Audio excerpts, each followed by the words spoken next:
Welcome back, Multi-Battle Conference. We are here with another interview, although this one is going to be a little bit different. This time, we're the ones being interviewed.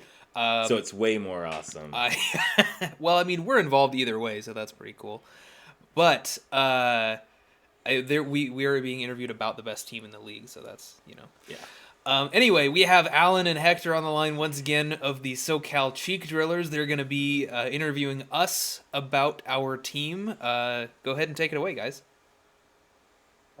Guys, we're here with the world famous champion Amoonguss Burnouts. We're gonna start out with your guys' draft. First we start out with Mew, then Clefable, Keldeo, Zarude, Magmortar, Cottony, Gmax, Coparaja, Cantonian Slowbro, Torchic, and Shink. Then All so right, fellas. the way So, the way that your guys' draft went was one S tier, three A tiers, four B tiers, no C or D tiers, and the final two are the obviously two E tiers. You guys want us to talk about him? Go ahead, Matt. Tell him about this draft. Me? All right, I'll go ahead and talk about it since I'm the mastermind of this thing. So anyway, when we were drafting, we noticed we got the third spot, and so we figured for our first pick, we just had to pick our top 3 Pokemon that we wanted. Worst case scenario, we get the third one, and then we reevaluate when it comes back. So Mew was indeed our first choice. A lot of that has to do with familiarity. A lot of it has to do with versatility. That's mostly what it is. We've had Mew for 2 seasons before. We know how it works. We know what it does. We've been very successful with it, and we wanted to give it another go here, especially since we didn't get to use it last time. So which turned out okay, I would say. Coming back, we got the Clefable because that's probably the best redirector with Mew. It's one we've used with Mew before, and redirection was going really fast, so we knew we had to snatch it up. And we got the Keldeo after that because Mew and Clefable and Keldeo, again, these are 3 big Pokemon that we had on our draft back in Season 3. You don't mind. Yeah. We really like Keldeo. When last time we had it, it ended up putting in a lot more work than we really thought it was going to. We figured, it's a decent fighting type, but the water typing helped it out as well. It gets access to max airstream. And then, like, the Zarude, for instance, last time our dark type was Obstagoon. Yeah. Pretty underwhelming. We thought it was going to be great because of its immunity to Ghost, decent speed stat, ability to kind of be supportive and offensive at the same time. But it kind of fell short a little bit. So with Isle of Armor coming in, Zarude was obviously there, came into play, although it wasn't picked last season at all. So kind of gives us an option for a grass and dark type that synergizes well with Keldeo, which is basically where the Magmortar came in right after that. Gets access to Follow Me, a fire type. So we have 2 redirectors that can do decent amount of... this makes it so that way we have a little bit of type synergy between our redirectors, so that way we're not pigeonholed into just bringing Clefable. And then it also has some other options that... not really a lot of people know about, but a 125 base at special attack stat, I think, is something that can't really be slept on. You want to take Cottony too? Sure, yeah. So we knew that we had a pretty decently fast offensive team, but we figured we wanted something kind of annoying to shut down certain strategies and also to provide us with a really reliable tailwind. So we grabbed the Cottony. We were actually kind of surprised that it was still there in Thank round God. 6. We were kind of we were on edge the whole time when it was coming back up to us in in round 6. We were pretty convinced that it wouldn't be there, but it provides us with some much needed speed control. With the kind of base speeds that you see up top, with the 100 on Mew, 108 on Keldeo, 105 on Zarude. That's fast enough to outspeed a lot of stuff just naturally, and the Tailwind really helps us against more mid-speed teams that kind of rely on Tailwind, and it'll also help us outspeed some faster stuff like your Cinderaces, for example. So the Cottony was a pretty important part of our team. Pretty important part of our ability to exert offensive pressure. And then we knew that we needed to do something about Trick Room, and we went for the Caparaja after that, knowing that there were lots of different Trick Room setters left, but the Trick Room sweepers were going really fast, so we made sure to get the sweeper before the setter. Gmax Caparaja was kind of the only decent one left, and we figured a steel type would be good with this team comp anyway. And then Slowbro was our Trick Room setter of choice coming back in round 8.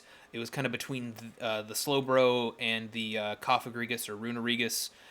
We weighed our options quite a bit. There's pros and cons to all of them, but we ended up landing on the Slowbro.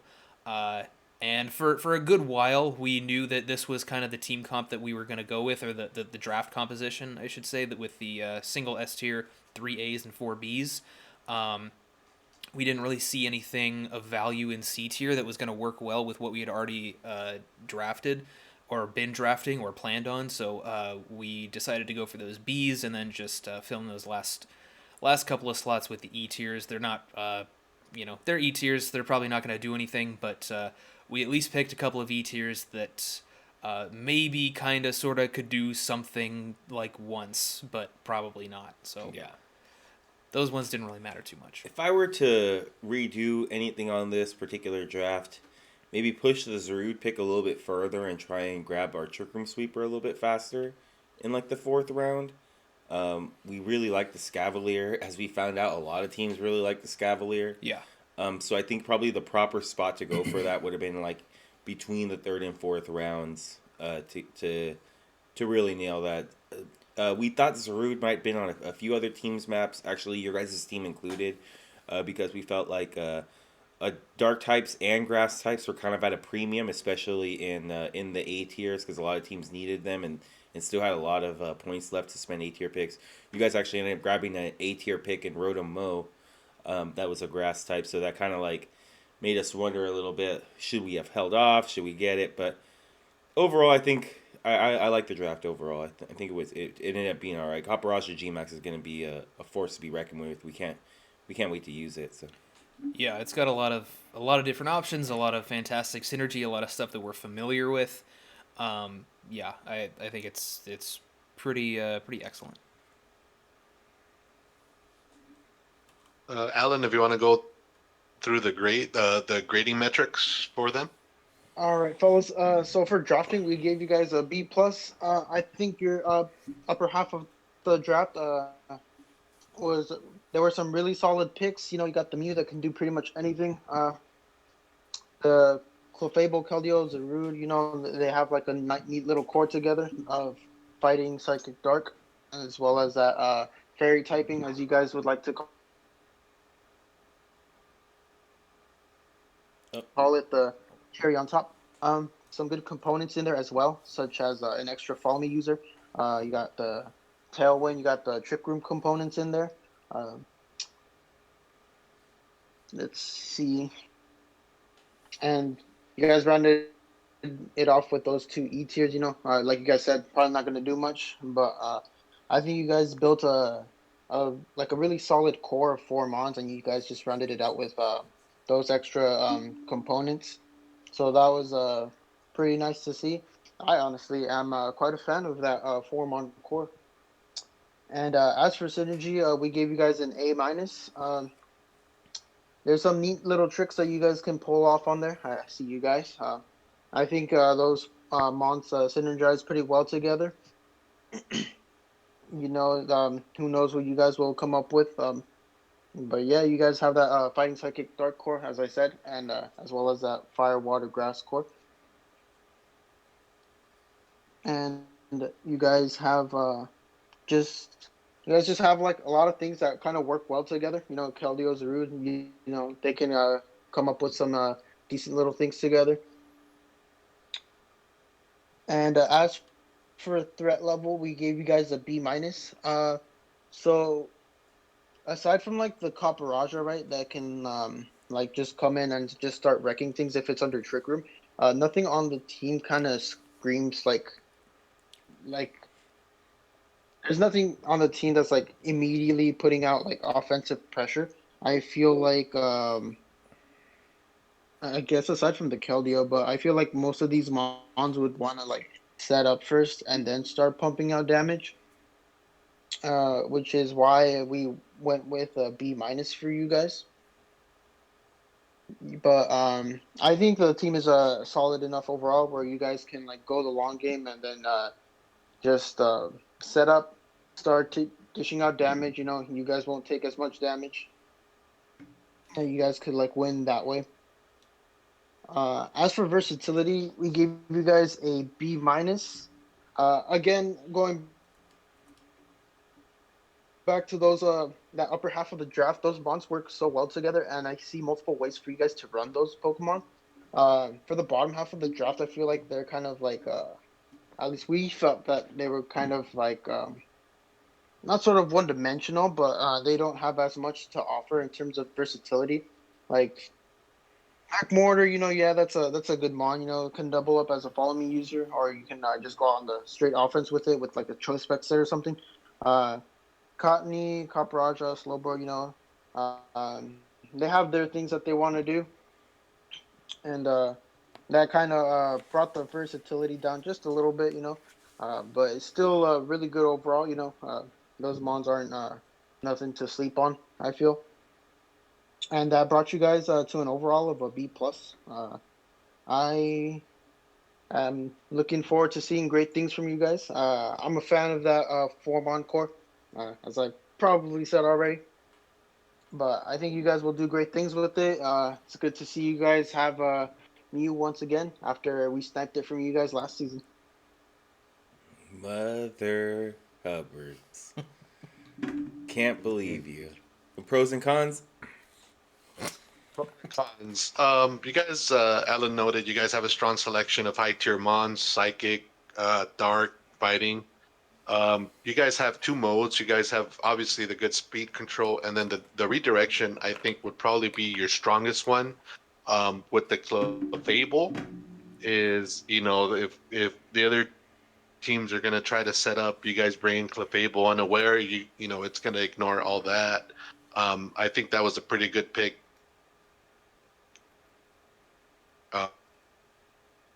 Uh, for you. Going over to the cons, I think the trick room mode is a little bit lacking. I think the only thing realistically that you have that would function well there would be the Paparaja. There's always, you know, Torchic and Finks, but I'm not exactly sure if those are even going to be taken serious or even be brought in at all. So essentially, with these two picks, I felt like it was just you guys threw something at a dartboard and picked whatever it landed on, and these were the last two. I mean, I could be wrong. So as the season progresses, and I'm really looking forward to seeing if those two are going to be brought and they're going to be able to do anything. And I think the most important con here is Matt. The guy doesn't listen, and I feel sorry for Anthony since he has to carry him throughout the season. Yeah, we were almost So considering bringing down the whole grade just because of Matt's presence. You know, just wipe away the whole grading system and just give it a whole D. You know, just because of Matt's presence. You know.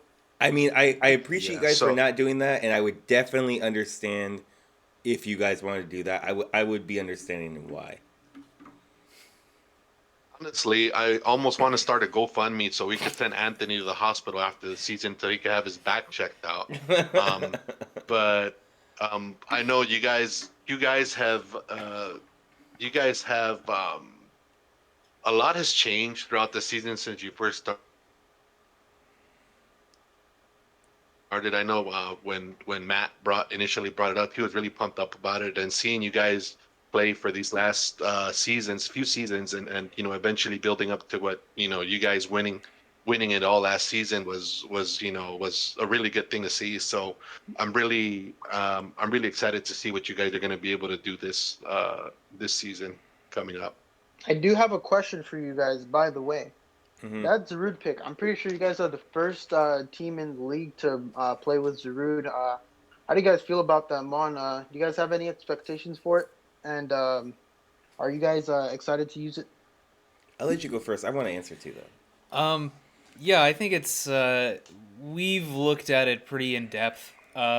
It first popped up on our radar when we realized that we could potentially get this whole Mew Clefable Keldeo combination, and obviously you need a good dark type with that. And Obstagoon last time just wasn't cutting it.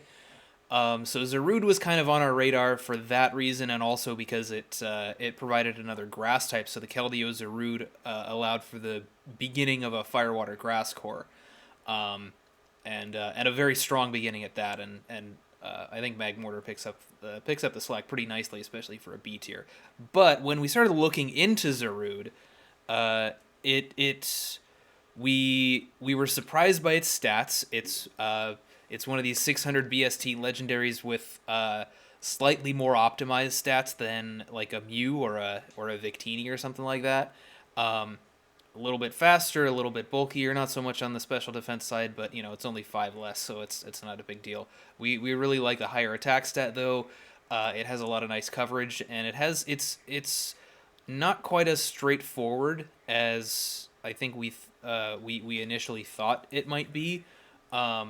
And it just fits well with this whole core, stat wise and speed wise. It's all these Pokemon have different speeds, but they're all kind of clustered in the same area, so they can work well together. We can make one faster than the other if we need to, and they all have a really nice balance between speed, offense, and defense. So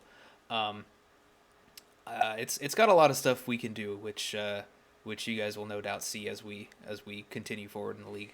Yeah, we actually had our eyes on it last season. It was one of the things that we definitely thought about. We just felt that it wasn't really one of the A tiers that we wanted particularly. We felt Duraludon Grimmsnarl with Volcarona Blastoise was probably the more optimal for A tiers to go with at the time. But we saw its value definitely with Mew, but we just never really had a chance to kind of fit it in. I think that like Ben and Vichy saw Reggie Drago in the B tier, right? Yeah. And they decided to go after it, and they figured, hey, this might be a little bit of a steal. We kind of feel the same way about like Zarude, especially Keldeo. That Keldeo was an S tier last season. I feel it was almost unusable, and I think Keldeo and Zarude particularly fit really well in A tier. Could be hidden gems. They have really good coverage. Zarude has a good attack stat, 120 attack stat, 105 base speed. I think that might have been probably one of the issues we had with Obstagoon last season, is its speed was even though it was 95, it was still a little bit lacking. We just felt that we probably could get a little bit more out of our dark type, and we're hoping that Zarude can kind of give that to us a little bit. Grass type should help a lot too, obviously, because I think bulky waters and stuff like that could potentially give Keldeo an issue. But overall, I like the Zarude pick, especially next to Clefable, where obviously Clefable can resist its big weakness in like bug and fighting types, making Zarude kind of pair really nicely with the team. We're hoping that we could do some good stuff with it, honestly, because I think it can be a really underrated member of the team, because Keldeo last season, or the season before last, was one of the more underrated parts of the team, I would say. Yeah. She put in a lot of work. Mm-hmm. People were so expecting the Mew that they forgot Keldeo exists.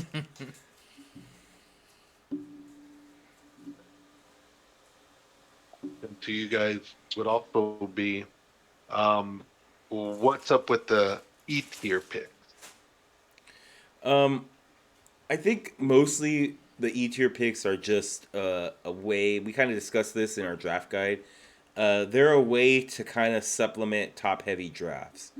Zarude was actually a pick that we were very we had to do our research on it, going back to it, because we were wondering if it was possibly better to go with like a B tier dark type and maybe kind of round out the team a little bit more, rather than going for the really top heavy 3 A tier picks. But every single draft combination that we had just didn't feel as solid than with the Zarude there in that spot.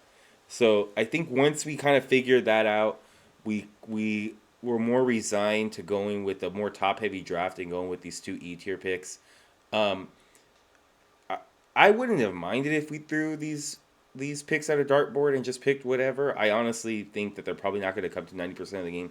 But kudos to Matt. Matt actually went out and looked at and seen if he could find any decent things out of the E tier because there's rarely anything. And Shinx and Torchic might be able to fill that in a little bit. I don't expect much from them.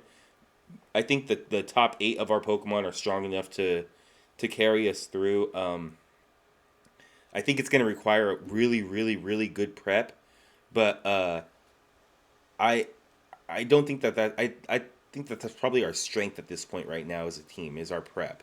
Um, and so with that being the case, we're more willing to make sacrifices of overall well-rounded roster if we can get Pokemon that are just gonna do what we need them to do whenever we need them to do it, and they still have decent ability to flex in and out of roles. So Yeah, and the E tiers are really just they're more about, like you said, allowing for a more top heavy draft.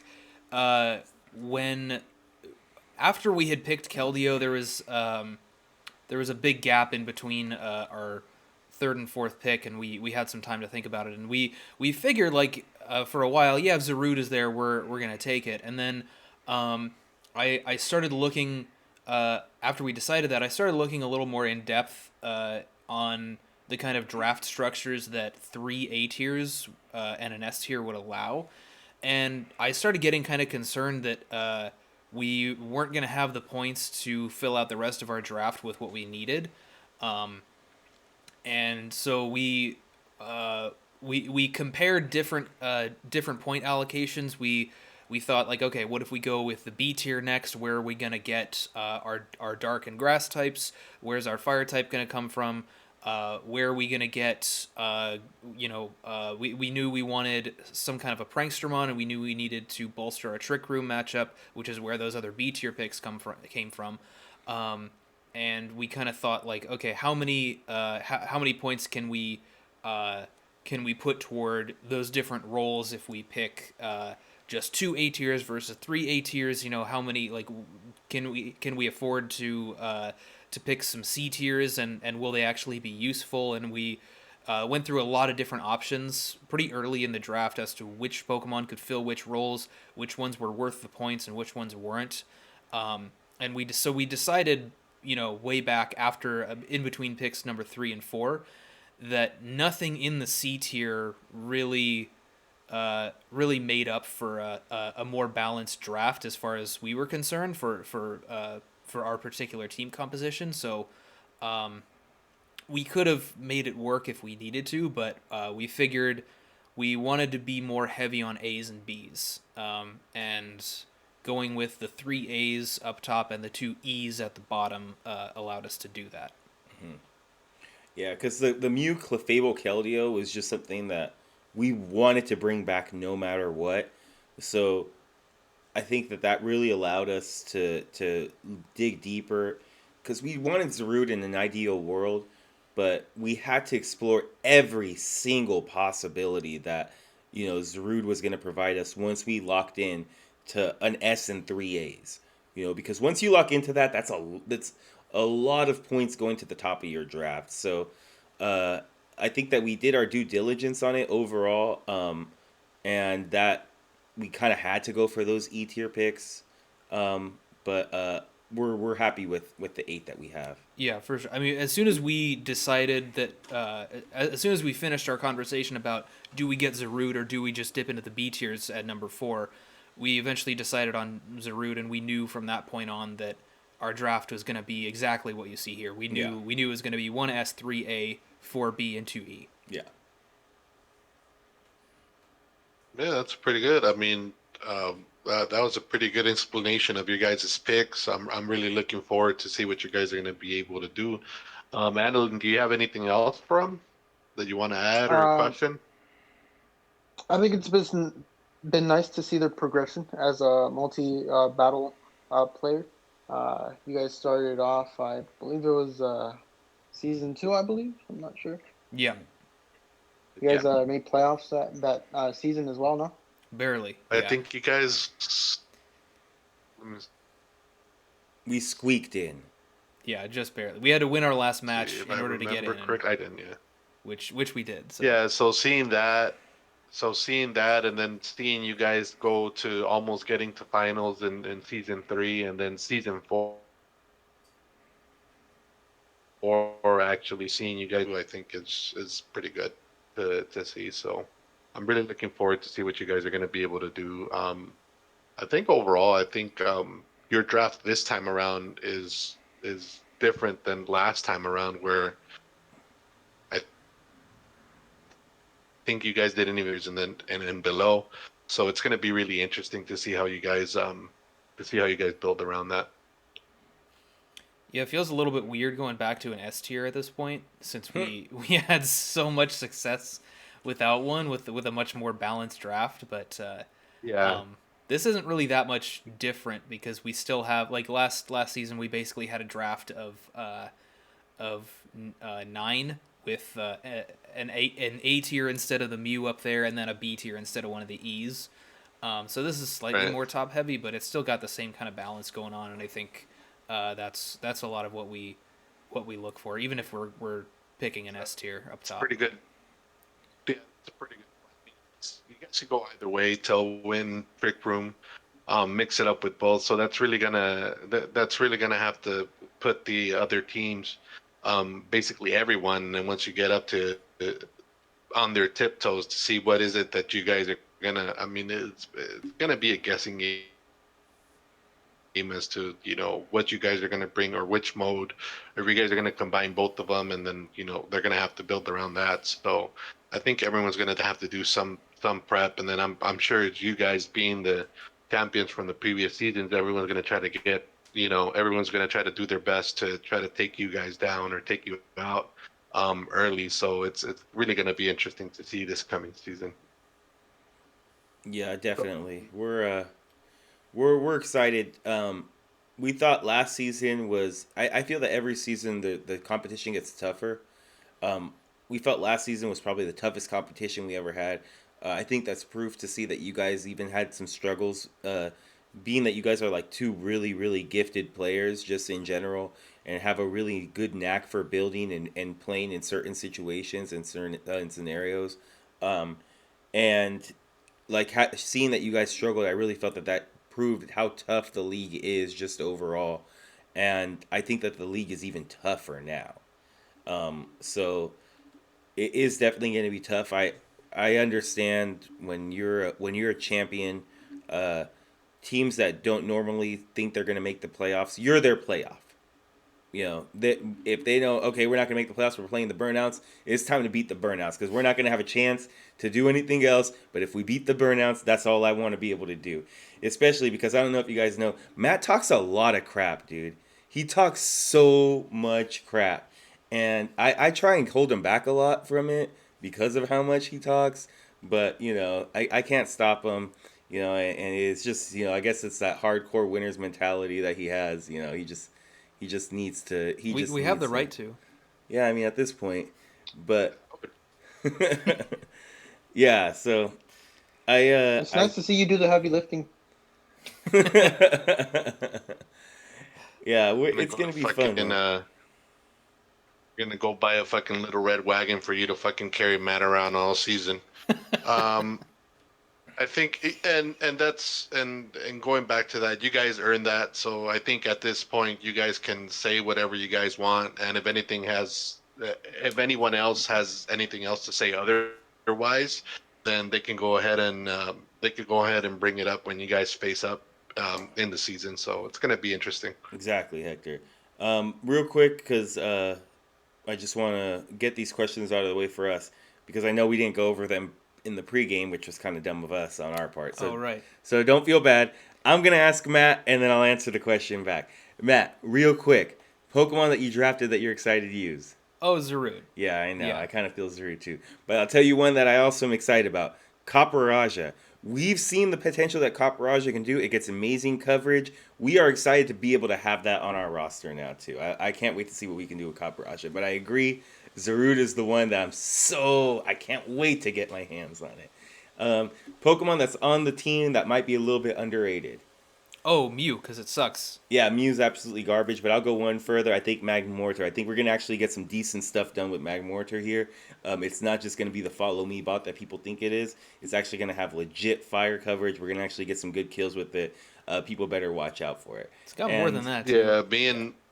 Yeah, I think me and Brian drafted that in the season that we started. So Magmortar was a pretty good pick. I like the damage output. So, one final question I have for you guys, Oh, and sorry, go ahead. I don't know if Alan has anything after that. Is what are you guys' expectation for this season? How far do you guys? Obviously, trying to win it again, be back-to-back champs it would be a good thing. But what are your guys' honest expectations? I kind of have two answers. Go ahead, do it. I already know what you're going to say, but... I mean, I'm sure you do. The first one is, like, I mean, I would be pretty heartbroken if we didn't make playoffs. I on one level, on a more real level, I expect to make playoffs. Yes. But we do have the champion's curse to overcome. That's Yeah. kind of my second thing. You know, we might be just a win or a few differential points short of making it. Although it is a little bit easier to make playoffs this time, since we do have the wild card stuff. Yeah. But I don't know, maybe we'll get knocked out in the wild card round because we almost got that second seed or something. I don't know. I mean, look, I want to preface this by saying that it's possible to lose in the wild card round because best of one is best of one. Oh no, it's best of 3. I thought in wild card it's best of one. Nope, best of 3. Well, the point I was gonna say is even in the regular season, Matt and I fielded such great prep in the finals. We 4-0'd then 6-0'd them in the 2 games that we won.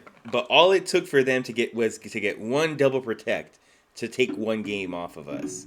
So it's something that we saw Team Pussy deal with last season. Doesn't Click deal with the week before, where you get enough RNG that just doesn't go your way. You can prep your butt off, and you'll still lose games, and those losses will add up. And we're just hoping we don't miss playoffs. We just want to get in there, even if it's in the wild card round. We want to be able to prove ourselves and make a decent run, because that I 1,000,000% understand why Sebi and Yue or Ryan and Fiona would be super upset about not even getting that chance to defend their crown in the top cut. So we at least want that chance. If somebody's going to knock us out, then knock us out. But we at least want that chance. We fully intend to make it happen, Yes. though. We fully intend to be 2-time MBC champions. Yes, we want to be up there with the legends, Ryan and Fiona, match them with their NBC championship. So I think if Alan doesn't have anything else, I think everything that needed to be said was said, and then I'm really excited to see you guys play along in the season, see how it goes. For sure. Thanks, guys. And I think we see each other week 2, right? So Yeah. after this next game, can't wait for that. We have a date together. Yeah, that's gonna be fantastic. And then after the date, we're gonna play Pokemon. I have to say, guys, I know it's our interview and we're only supposed to be talking about us right now, but I can't wait to see what you guys are able to do in this season. I think you guys just got a bad ticket draft, whatever you want to call it. Just stuff did not go your guys' way last season. It does not reflect at all about the players that you guys are or the team builders that you guys are. So I'm excited for you guys too, man. I really can't wait for you guys to be good, for us to be good, for even the rural jurors, Dina, for them to be good and in the playoffs, because I feel that they have that ability to as well. So yeah, I can't wait. I think it's gonna be a great season, and I'm honestly really excited. We'll try to make a playoffs. That way we can face each other in finals. With some stakes, man. That's what I'm talking about. And I'm not talking about with the E and the A. I'm not talking about coming from a cow. I'm talking about some STAKES stakes. That's what I'm talking about. I could go for a steak dinner, too. We could do some steaks. We'll see. Be nice, too. Yeah. But, yeah, man. Thanks, guys, for doing our report card. We very much appreciate it. We love you guys. You guys are the best. Yeah. We'll see you next week. Yeah, we'll see you next week. We'll see you guys. All right, peace.